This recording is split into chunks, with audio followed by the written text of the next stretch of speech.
Hi friends, இன்றைக்கி தேங்காய் கேக்கு செய்யலாம்.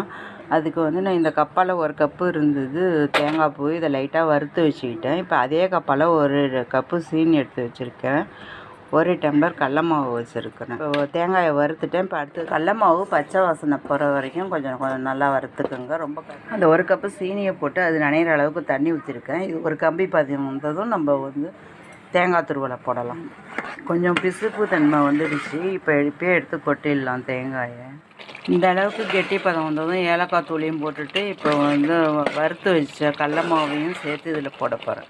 நல்லா கெட்டி பதம் வந்துடுச்சு. இப்போ நம்ம உருக்கி வச்ச வனஸ்பதியை நம்ம வந்து இதில் ஊற்றிக்கலாம். வெள்ளையாக நுர கட்டிக்கிட்டு வருது பாருங்கள் சைடு எல்லாம். எங்கே பார்த்தாலும் அதுமாதிரி இன்னும் கொஞ்சம் இந்த சைடு வெள்ளையாக வந்ததும் நம்ம எடுத்து தட்டில் கொட்ட வேண்டியது. தட்டில் எடுத்து ஊற்றிட்டோம் ஃப்ரெண்ட்ஸ். இதை இப்போ கொஞ்சம் கேக் போட்டிருக்கேன். ஆறுனதும் எடுக்கணும். கடலை மாவும் தேங்காயும் வச்சு கேக்